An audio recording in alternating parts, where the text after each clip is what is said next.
All right, today, let me answer the question. What are the 5 most common vehicle claims you're going to have in your home health business? Let me go ahead and list them off.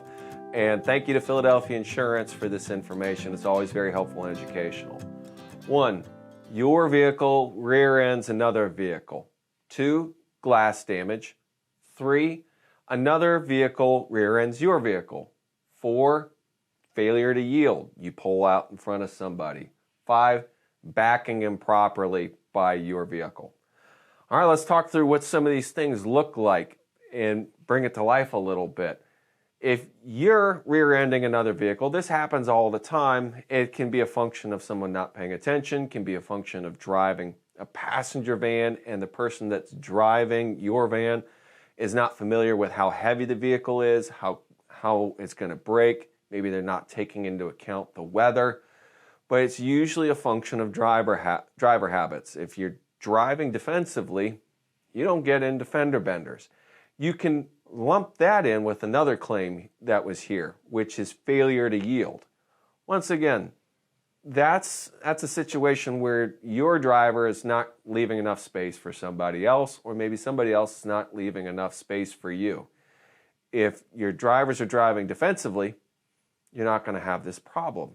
It's a behavioral habit. It's, once again, backing improperly or other vehicle. A lot of this comes back to your drivers not necessarily being comfortable with the vehicle they're driving, because a lot of times you're asking people to drive larger vehicles, something that they're not necessarily comfortable with, and they're not taking into account left turns, they're not taking into account how long it'll take to brake, and they're not familiar with how long the vehicle is. And so they'll back into something in a parking lot. So what are some things that you can do? 1, pick good drivers. This is really important, and the more I study the business, the more this is a big idea. You put the right people in the right job and good things happen. And the way that good things happen in your driving is you get good drivers. 2, you teach those drivers how to use the vehicles that you have. Have some type of driver training program. A lot of companies offer online driver training.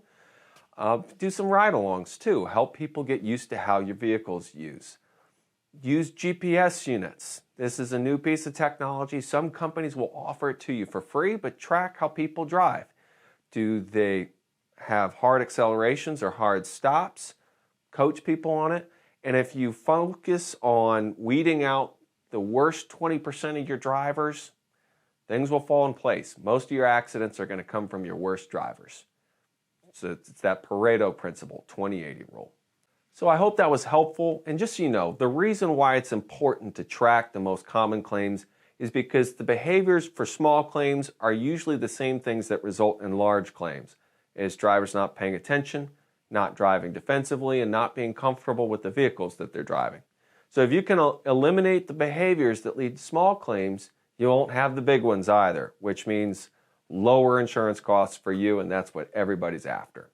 If any of this has you asking questions about your insurance program or broker relationship, and you'd like to talk to somebody with experience in your field, please reach out to us here at Bitner Henry Insurance Group and request a quote at www.bitnerhenry.com. I'm Daryl Henry with Bitner Henry Insurance Group, and we serve those who serve others.